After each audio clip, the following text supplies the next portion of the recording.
नमस्कार दोस्तों, मैं राहुल मौर्य स्वागत करते हैं आप सबको अपने YouTube channel tricky math solution में राहुल सर में। दोस्तों, आज हम लोग कक्षा 10 एनसीईआरटी बोर्ड से प्रश्नावली 5.3 की प्रश्न नंबर 5 को देखेंगे और बिल्कुल आसान विधि द्वारा इसको समझने का प्रयास किया जाएगा। तो इसमें पहला 5 नंबर क्वेश्चन है कि किसी समांतर श्रेणी का प्रथम पद 5, समांतर श्रेणी का प्रथम पद 5, अंतिम पद 45 और उसका योगफल जो दिया गया है 400 है। तो पदों की संख्या और सर्वांतर ज्ञात करनी है, यानी पदों की कुल कितनी संख्या होगी ये ज्ञात करना है और उसका वास्तव में सर्वांतर क्या होगा इस चीज़ को ज्ञात करना है। ठीक है, तो चलिए इससे पहले इनके कुछ सूत्र हैं, उन सूत्रों के बारे में समझ लेते हैं।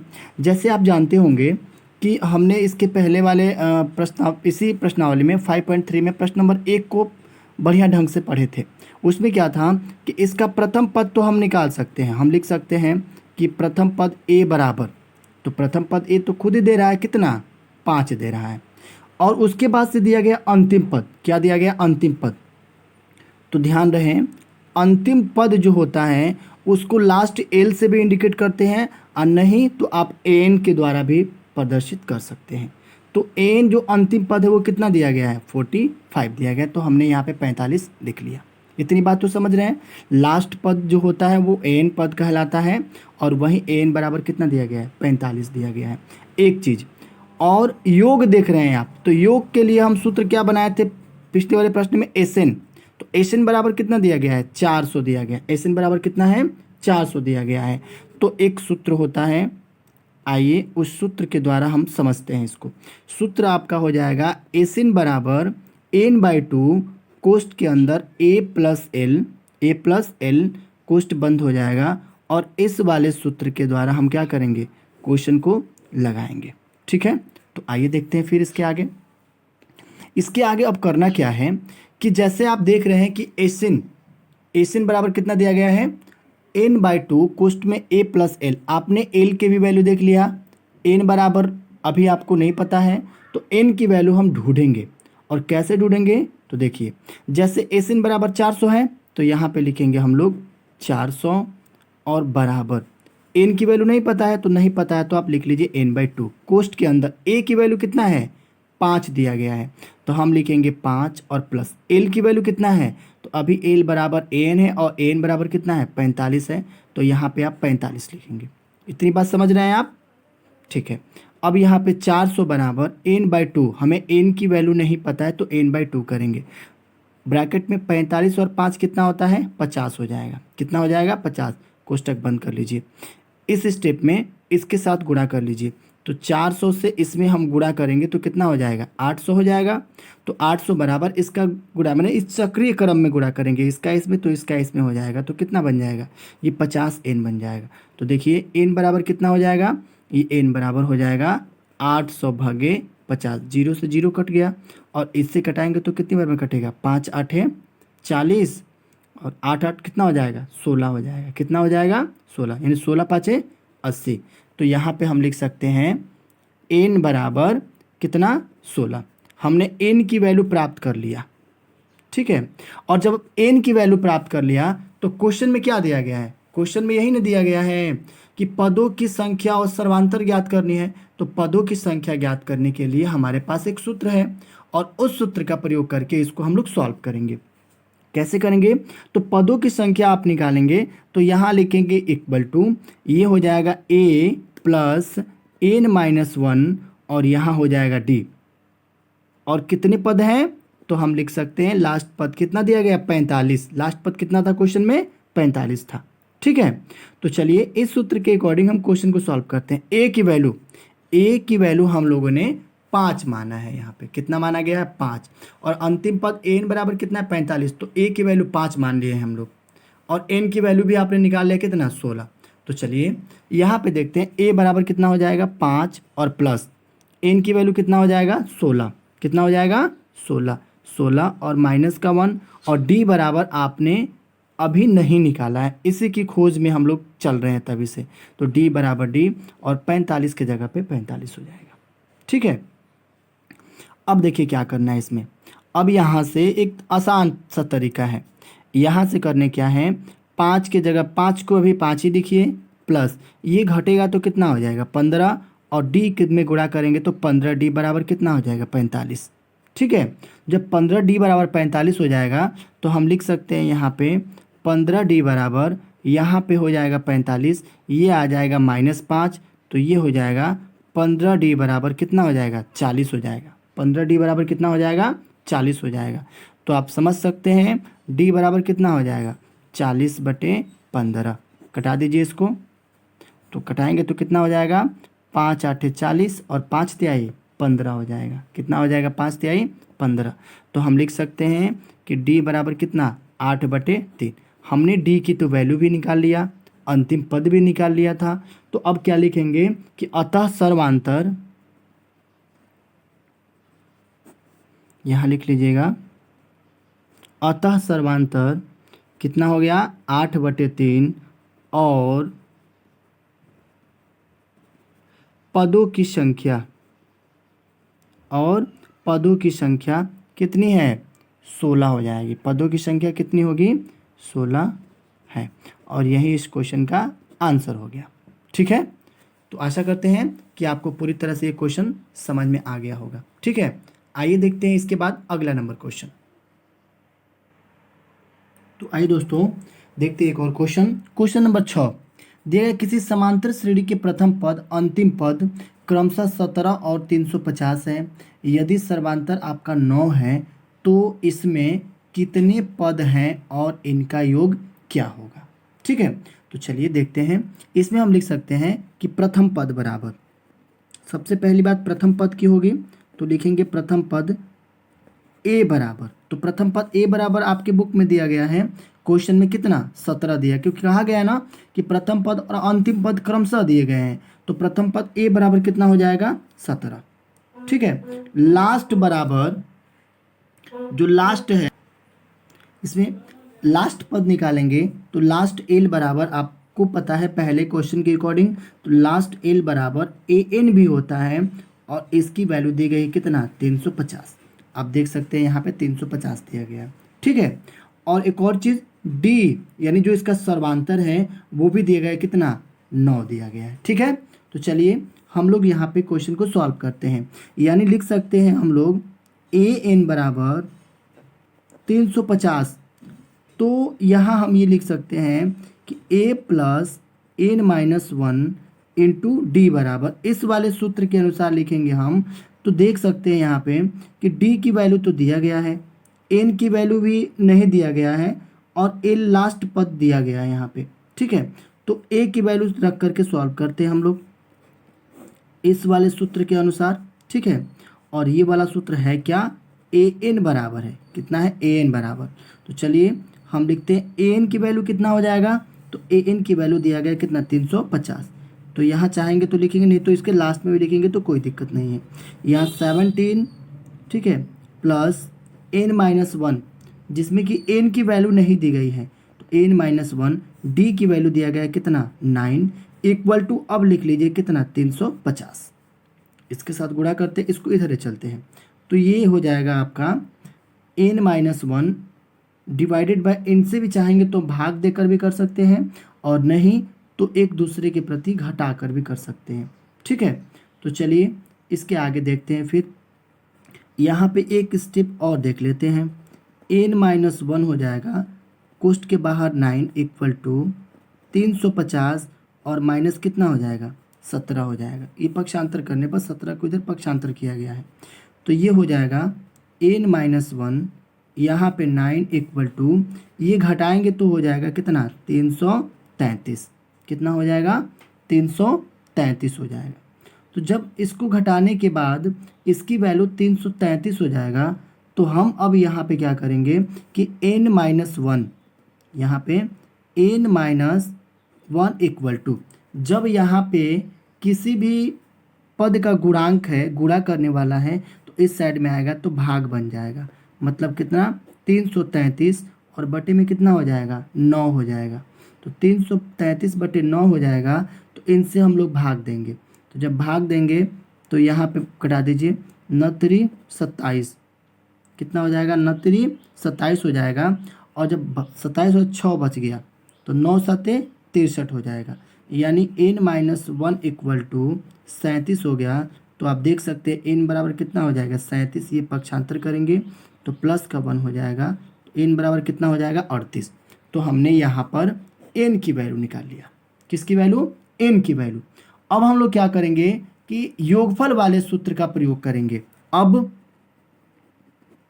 सूत्र क्या होता है? एस एन बराबर, ये लिखेंगे हम लोग n/2 कोष्ठ के अंदर 2a और प्लस n-1 इंटू डी हो जाएगा, ब्रैकेट बंद कर देंगे। इस सूत्र के अनुसार हम इस क्वेश्चन को सॉल्व करेंगे। ये सूत्र है, आप ध्यान रखना, बार बार लिखते रहे हर क्वेश्चन में, आप इसको रट लीजिएगा, याद कर लीजिएगा। सूत्र हमारा ये बन गया। इसके लिए लिखेंगे हम एस एन, एन की वैल्यू 38 हो गया, तो यहाँ पे क्या लिखेंगे हम? एस 38 और यहाँ पर भी 38/2 बड़े से कोष्ठ में 2 इंटू ए की वैल्यू क्या है? तो ए की वैल्यू हम क्वेश्चन के अकॉर्डिंग देख सकते हैं। ए की वैल्यू कितना दिया गया है? 17 दिया गया है, तो हम ए की वैल्यू क्या करेंगे? 17 लिखेंगे, तो यहाँ पे हो जाएगा 17 प्लस n-1, तो कोष्टक के अंदर 38-1, और डी की वैल्यू कितना है? तो हम डी की वैल्यू भी यहाँ पे देख सकते हैं। डी बराबर कितना है? तो 9 दिया गया है, तो हम डी की वैल्यू क्या करेंगे? 9 लिख लेंगे, यहाँ पे 9 कर दे रहे हैं, ठीक है। ये हो जाएगा 9 और कोष्टक को बंद कर लेते हैं, ठीक है। अब क्या करेंगे यहाँ पे? ऐसे 38 को कटा देंगे हम 2 से, तो कितना? 19 हो जाएगा, और कोष्टक के अंदर 17 दूना कितना हो जाएंगे? 34, और प्लस इससे घटाएंगे तो ये हो जाएगा 37, और जब 37 में 9 से गुणा करेंगे तो ये हो जाएगा कितना? 333। कैसे? तो देखिए, एक लॉजिक सी बात है, हमने 333 में भाग दिया 9 से, तो 37 आ गया। इसका मतलब 37 से 9 में गुणा करेंगे तभी तो 333 आएगा। तो वही बात यहाँ पर भी है, हमने 38 में से ये घटा लिया तो 37 हो गया, और 37 में 9 से गुणा करेंगे तो कितना? 333। हमने कोष्टक को बंद कर लिया, ठीक है। अब करिए यहाँ पे 19, अब इनको जोड़ लीजिए एक बार, तो 4 और 3 कितने हो जाते हैं? 7 होते हैं, और 3 3 6, और 3 की जगह पे 3, ऐसे क्लोज कर दीजिए। किसकी वैल्यू है? इस 38 की। तो अब 19 से हम लोग इसमें गुणा करेंगे, तो जैसे ही गुणा करेंगे तो गुणा करके देख लीजिएगा, ब्रैकेट तोड़ देते हैं, 19 माइनस 376 इक्वल टू ये हो जाएंगे 6973, 6973। आप गुणा कर लीजिएगा, तो एस 38 इक्वल टू 6973, और यही इस क्वेश्चन का क्या हो जाएगा? आंसर हो जाएगा। हम लिखेंगे क्या इसमें? अगर लिखना चाहेंगे तो ये लिख सकते हैं कि अतः पदों की संख्या, पदों की संख्या 38 और पदों का योगफल कितना हो रहा है? 6973 है, ठीक है। तो इस तरह से हम इस आंसर को दिखा सकते हैं, ठीक। आइए इसके बाद देखते हैं अगला नंबर क्वेश्चन। देखते हैं इसमें प्रश्न नंबर 7 दिया गया, उस समांतर श्रेणी के प्रथम 22 पदों का योग ज्ञात कीजिए जिसमें d बराबर 7 और 22वां पद दिया गया 149। तो जब इसमें प्रथम पद दिया ही नहीं गया है तो इस प्रथम पद को हम मानेंगे, और मानना क्या है? तो लिख सकते हैं यहाँ पे कि माना प्रथम पद, माना प्रथम पद बराबर क्या है? ए है। प्रथम पद क्या है? ए। अच्छा, एक और चीज़, कुछ बातें हैं जो दी गई हैं, दिया गया है, क्या दिया गया है? दिया ये गया है कि d बराबर कितना? 7, d बराबर 7, और A22 बराबर कितना है? 149, यानी A22 यानी A22 बराबर 149। तो हमें पता है कि एक सूत्र होता है जिसमें आपको अंतिम पद दे दिया गया है, तो उसके लिए सूत्र लगाते हैं हम। क्या होता है? an बराबर a प्लस कोष्ठ के अंदर n-1 और इंटू डी। तो इस सूत्र के अनुसार हम क्या कर सकते हैं? इस क्वेश्चन को हल करेंगे, इस क्वेश्चन को हल करेंगे। तो आइए इसके बाद देखते हैं इसी के आगे क्या करना है आपको। तो जो आप देख रहे हैं कि प्रथम पद और डी निकल ही गया है, अंतिम पद आपका एन बराबर दिया गया है। इसका मतलब एन की वैल्यू क्या है, 22 है। एन की जो वैल्यू 22 हो जाएगा तो हम यहाँ पे लिखेंगे ए 22 बराबर, ए का वैल्यू तो पता ही नहीं है, और एन की जगह पे क्या लिखेंगे हम लोग 22 माइनस 1, और डी की वैल्यू दिया गया है कितना 7, तो यहाँ पे हो जाएगा 7। ठीक है, अब यहाँ पे A22 इक्वल टू ए और प्लस 22 में से 1 जाएगा तो ये 21 हो जाएगा, और गुणा कर देंगे कितने से 7 से। तो जब 7 से गुणा करेंगे हम तो इसकी वैल्यू, जब 7 से गुणा कर लेंगे तो इसकी वैल्यू कितना हो जाएगी, तो आप देख सकते हैं यहाँ पे 7 से जब गुणा करेंगे हम तो ये आपका हो जाएगा इक्वल टू ए प्लस 7 एकम में 7 हो जाएगा, और 7 दूना का 14। एक चीज़ ध्यान देना है आपको, क्वेश्चन में A22 जो है इसकी वैल्यू कितना है 149। तो जब 149 है तो इसकी वैल्यू हम लोग पुट करेंगे, और जब पुट करेंगे तो क्या लिख सकते हैं 149, इधर कर लेते हैं। तो ए बराबर कितना हो जाएगा 149 और माइनस 147, तो ए बराबर कितना हो जाएगा केवल 2। ए की वैल्यू कितना हो जाएगी 2 हो जाएगा। तो जब ए की वैल्यू आपने यहाँ पे निकाल लिया तो अब हमें क्या करना है, क्वेश्चन में दिया गया है कि जिसके लिए 7 और मैंने क्या पूछ रहा है, पदों का योग ज्ञात करना है, और पदों के योग के लिए हम लोगों ने इसके पहले सूत्र पढ़े थे, और सूत्र वो क्या था, सूत्र ये था कि एस एन बराबर ये होता है n/2 बड़े से ब्रैकेट में 2a प्लस यहाँ छोटे से कोष्टक में n-1, और यहाँ हो जाएगा d। और जब इतना हो जाएगा इसको हम लोग योगफल का सूत्र कहते हैं। क्या कहते हैं, योगफल का सूत्र। तो हम अब इसको योगफल वाले सूत्र पे अपनाएंगे, योगफल वाले सूत्र पे रखेंगे n की वैल्यू जो भी दिया गया उसके मान के अकॉर्डिंग। तो n बराबर आप देख सकते हैं यहाँ पे हमने यहाँ पे n बराबर, जैसे यहाँ पे n है, n की वैल्यू क्या माना है 22, तो जब 22 माना है तो n की वैल्यू है पता चल गया। और d बराबर तो आपके क्वेश्चन में दिया ही गया है कितना 7 दिया गया है। ठीक है, तो आइए देखते हैं इसके आगे। अब इसके आगे सॉल्व करेंगे तो एस एन, और एस एन का मतलब क्या S22 इक्वल टू, यहाँ पे सूत्र के अनुसार से हो जाएगा 22/2 कोष्टक के अंदर 2 गुणे ए की वैल्यू आपने अभी निकाला है कितना 2, फिर से प्लस, फिर से यहाँ पे हो जाएगा 22 माइनस 1, और डी की वैल्यू आपने ऊपर निकाला है। डी की वैल्यू कितना था, तो डी की वैल्यू आपने बुक में दिया गया क्वेश्चन में 7, और कोष्टक को बंद कर देंगे। अगर हम इसको कटाते हैं तो कितना हो जाएगा, ये 11 हो जाएगा, 2 दूना 4 हो जाएगा, 2 2 जा 4 हो जाएगा, प्लस ये हो जाएंगे आपका 21 इंटू 7, इसको बंद कर देते हैं। तो ये हो जाएगा 11 और कोष्टक के अंदर ये गुणा कर लेते हैं 4 धन 7 एकम में 7, 7 दूना का 14, 147 हो जाएगा। तो जब 147 हो गया तो अब देखिए 11 के जगह पे 11, कोष्टक तोड़ लेंगे इनको जोड़ करके, तो 7 4 कितना होता है 51, 7 4 11 मैंने 15, 151 हो जाएगा। 11 1 गुणे 151, चूँकि 7 4 11 और 14 और 1 कितना हो जाएगा 15। जब 11 गुणे 151 करते हैं हम लोग तो गुणा करने पर कितना आ जाएगा वो देख लेते हैं। चाहेंगे तो आप गुणा कर लीजिएगा, या हम लिख सकते हैं S22 इक्वल टू हम लोग गुणा करके चेक कर लेते हैं। जब गुणा करके चेक करेंगे तो हम यहाँ ये देखेंगे कि 11 में हमें गुणा करना है, कितने से गुणा करना है, तो 51 से, 151 से, तो 151 गुणते 11, ये 151 हो जाएगा, और फिर से 151 हो जाएगा, 1516 हो जाएगा, 516 हो जाएगा, 1 की जगह पे 1, यानी कितना हो गया 1661। कितना हो गया 1661। इसका मतलब ये है कि इनसे गुणा करने पर हमें मिल जाएगा कितना 1661। और 1661 जो है हमने तो आंसर प्राप्त कर लिया यहाँ पे, ये तो हमारा उत्तर मिल गया, लेकिन इसको लिखेंगे तो क्या लिखेंगे, ये लिखना होगा कि समांतर श्रेणी। ठीक है, यहाँ लिखेंगे हम समांतर श्रेणी के प्रथम पद पदों, सॉरी प्रथम यहाँ पे लिख लीजिएगा 22 पदों का योगफल। प्रथम 22 पदों का योगफल कितना आ गया? 1661। कितना आ गया? 1661 है। और इस प्रकार से इसका ये आंसर हो जाएगा।